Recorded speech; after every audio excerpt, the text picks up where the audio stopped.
From WTVN TV Columbus, this is Action 6 News with Tom Ryan, Michelle Galea, meteorologist Valerie Voss, and Lonnie Haskins Sports. Now, Nightcast.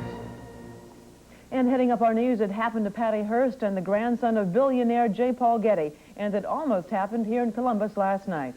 Our Nightcast reporter Howard Epstein tells us about the daughter of a wealthy industrialist who believes someone wanted to kidnap her. It had all the elements of a suspenseful mystery thriller. A wealthy heiress, her boyfriend, and an apparent kidnapping attempt late last night here in Columbus. Juliette Wang is the daughter of the founder of Wang Laboratories, a giant Massachusetts computer firm. Wang and her boyfriend thought they had been followed as they drove from Pennsylvania through Ohio, and she feared that she could be the target of an abduction attempt. She called for help on her CB radio, and her message was relayed to Columbus police. Officers checked out her story, but could find no evidence of a kidnapping plot. The young heiress flew home this morning after hiring an off-duty Columbus police officer to guard her hotel room last night. Juliette Wang's story, although bizarre, is not beyond the realm of possibility, according to Alan Holtree, the chief of security at Nationwide Insurance. Fortunately, he says, corporate executives and their families here in Columbus have been relatively immune from life-endangering situations. In fact, the last time a Nationwide executive was the target of a serious threat happened 13 years ago. A former employee claimed to have planted a bomb in the home of a senior vice president here in Columbus, and he threatened to detonate it unless he received a substantial sum of money. The extortion attempt ended 3 days later when FBI agents arrested the man at his Pennsylvania home. He was later convicted and spent 5 years in prison. At Nationwide's corporate headquarters downtown, employees are watched by monitors and protected by guards and silent electronic alarms, but by no means is it Fort Knox. Nor does Alan Holtree think top executives need elaborate security protection for their homes and cars. Most of our senior people live in fairly close commuting distance from Nationwide. And as I've mentioned here, we do not somehow see an ambush occurring on Route 315 coming south from Upper Arlington. In general, Holtree advises Nationwide executives to take prudent, common-sense security precautions, the same type of things that you and I do to protect our families and possessions. Howard Epstein, Action 6 News, Nightcast. A 7-year-old East Side boy clings to life tonight, the victim of an overnight fire that killed his aunt and 2 of her 5 children. It was about 2:30 this morning when fire broke out at 463 Hanley Street. Investigators say it was a short in a cord to a space heater that caused it. 33-year-old Lindell Revels died when she went back in to save her children. 7-year-old Melchizek and 6-year-old Artista also died. 4 other family members managed to escape unharmed. Lindell's nephew, though, 7-year-old Jedediah Slaughter, was taken to Children's Hospital, where he remains in critical condition tonight. Of course, death comes in all forms. In Ethiopia tonight, the anguish continues. Relief workers there say at least 120 people are dying of starvation every single day. And the death rate is expected to rise if more food doesn't arrive, and soon. Heather McKenzie tells us tonight that news from that famine-stricken company has especially hit close to home for some East Side people tonight. The pictures are never easy to look at. Little children starving, hundreds dying every day. But for most of us, the tragedy of Ethiopia is just a very sad news story. Yet for Aklag Beru, it is a miserable reminder of his homeland. Beru was a teacher in Ethiopia, then a fighter battling his Soviet-backed government. And when he realized it would be suicide to stay, he fled, first to the Sudan and then to the United States. Anybody from all corners of the world, even if he don't want to say it, just to say it out, everybody likes to live in the United States. After all, the United States is just the greatest democracy on earth. Beru lives in his East Side apartment with his 19-year-old niece, Shashi. He has been here 2 years. He's philosophical about leaving his family members and friends behind. He says all throughout history, people have had to flee their homeland, and he is no exception. If you close your eyes to history and the heart, it hurts. Beru says the problems of his country do not start with the latest news reports, but he hopes the attention will bring the world a little closer as nations work together to end the strife. Heather McKenzie, Action 6 News, Nightcast. Health Watch tonight focuses on the rare but deadly disease known as Reye syndrome. Ohio health officials are now warning parents to know its symptoms. It often strikes children right after they've had the flu or an illness of the respiratory system. Children who have not taken aspirin are reportedly more likely to contract it. Parents should watch for severe vomiting and lethargy when kids are in that recovery stage from those other illnesses we just mentioned. Contact a doctor right away if those symptoms show up. Otherwise, permanent brain damage, even death, could result. A $61 million lawsuit has been filed against 4 big companies in Pickaway County. The suit was filed on behalf of the Dr. John Bowers estate. Bowers was the dentist who owned a landfill allegedly used by DuPont, GE, PP&G Industries, and Scioto haulers. The landfill's been designated one of the most toxic sites in the whole country. Bowers estate says it wants the companies to help clean it up. No word from the companies tonight on what they will or won't do. Speaking of toxic things, just ahead, a report out tonight on how alcohol advertising actually affects how much young people drink. And America goes on a shopping spree. That story next on Nightcast.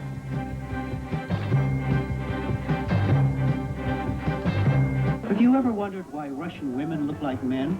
Are you earth, wind, or fire? You are a sleazebag, Johnny. I've always considered myself a fairly macho kind of guy. Who would Bartles be? It's Tuffy. Let's go to lunch. Lunch? Interesting.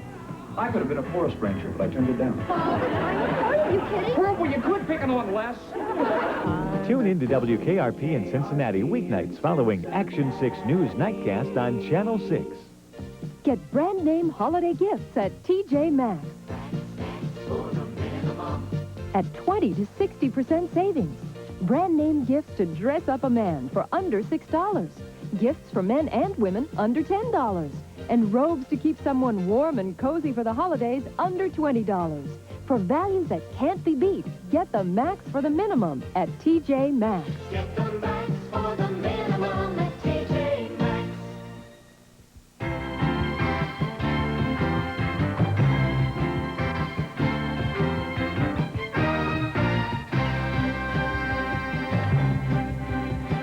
Hey, who's that with Steve? I don't know, but she sure is, Yeah, she sure is.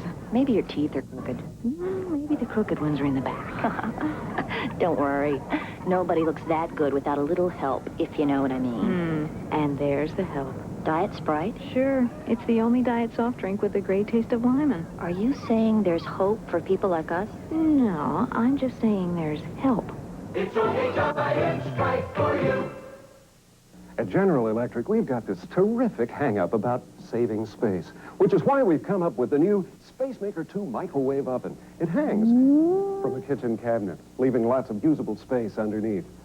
The new Spacemaker 2 oven from GE can take a 16-inch wide casserole and do everything you'd expect a microwave oven to do, except take up counter space. Available at John Evans Appliances, 359 South State Street, Westerville. Well, if you were out there tonight, you know it was a madhouse. That's right. The day after Thanksgiving, as you probably know, is traditionally the busiest shopping day of the entire year. We here in Columbus are certainly no exception. Shopping malls, even the downtown stores, were packed with holiday gift givers. Even Coda's getting into the act. Starting tonight, you can ride any Coda bus any weeknight for a quarter. I ride it all the time. They don't have very much down here. And that 25 is kind of enthused people to come down, so I really think so. I think it's good because, you know, during the Christmas discount, yeah. I didn't know they were charging 25 cents. Well, they are. Well, I think it's good. I'll catch the bus every day. The 25-cent ride starts every weeknight after 6:30. It, of course, will end on December 31st. Normally, that ride would cost you 60 cents. A scientist from Cleveland State University has finally proven what lots of parents have suspected for a long, long time, that ads can influence a teenager's drinking habits.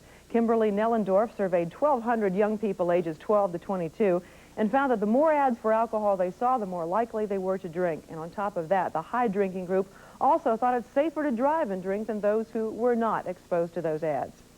A California teenager is sweating it out tonight. The FBI and the Los Angeles District Attorney found out that Steve Rhodes has been gaining regular access to a Defense Department computer over the past year.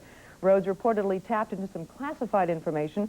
He hasn't been charged yet, but he expects to be at any time. Rhodes was arrested 3 years ago for breaking into a private business computer. A tragic story from Castres, France. Rescue workers there are still sifting through the wreckage of 2 troop transport planes looking for the bodies of 14 French paratroopers who died when the planes collided in flight. Weather was good when the planes took off from Toulouse Air Base today to practice low-altitude troop drops. Apparently, the wings of one plane clipped the other. They plunged to Earth. It's uncertain if any of the paratroopers were actually bailing out at the time. No word on how many, if any, survived. Well, a quiet, routine day for soldier guards at the DMZ, that line that separated North and South Korea, erupted into a mini-war when a Soviet tourist decided to defect. When the smoke cleared, bodies were everywhere. Jim Laurie has more. The gun battle occurred here at the truce village of Panmunjom, inside the heavily fortified Korean demilitarized zone. There were no cameras present as a Soviet citizen, apparently a member of a Russian tour group, ran several hundred yards across to the southern side of the zone. At least 20 North Korean troops followed in pursuit. U.S. and South Korean border guards then opened fire. In the shootout, 2 North Koreans and 1 South Korean were killed and the American serviceman wounded. The incident came at a time when it appeared the 2 Koreas were trying to lessen tension between North and South.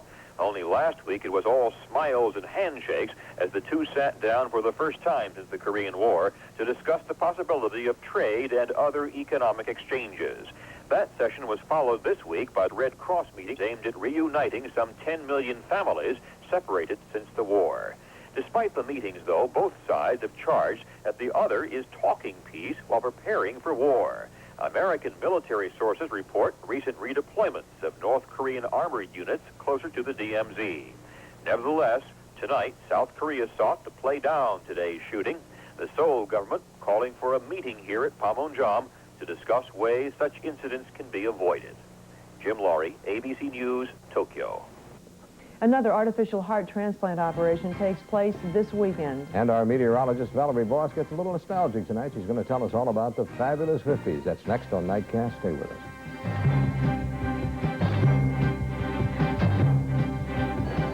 When any of my employees need hospital care, it's important they get quality care, but only the care they need, or there go the costs. Well, the Blue Chip program from Blue Cross and Blue Shield certifies the need for that hospitalization ahead of time. This helps contain costs, and my employees still get the best care possible. And that's what really counts. We call it PACE, packaging affordable coverage for employees. It's another way we plan to save you money. Ivory's America's favorite soap line name has come to mean a heritage of purity, a natural kind of clean. 99 and 44/100% pure. It floats.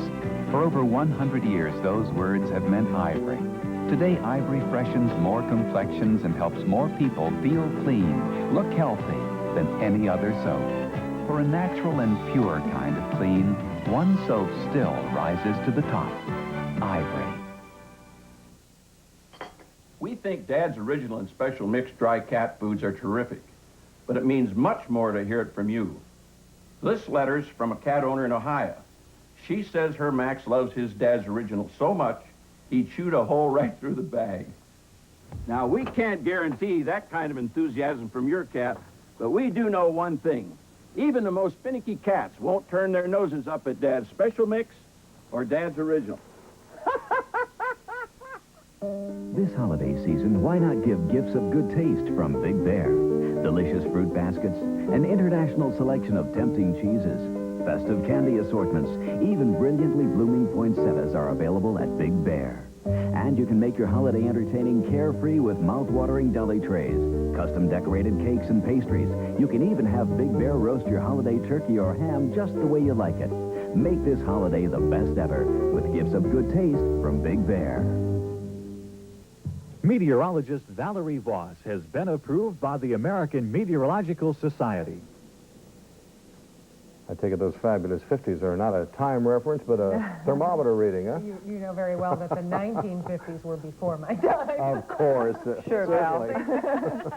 Sure. Mine, too. We're talking about temperatures. I'll bet you thought it'd be spring before it warmed up again. Well, you're wrong. The next couple of days are going to be They beautiful. sound great. That's just Today wasn't bad either, right? Very nice. Beautiful weather for November 23rd. Our high temperature 47, which is right on the money for normals, below 23, below the normal of 31, not anywhere near the records of 72 and 1. As far as precipitation goes, none today. For the month, we're up about 1 3/4. For the year, we're down about 3 3/4. Snowfall still 9/10 of an inch so far this season. Right now, for Columbus, we're at 33 degrees. The humidity 69%. Winds are from the southeast at 6 miles an hour, bringing us all that warm weather. And the barometer is at 30.26, still nice and high, although it is falling very slowly tonight.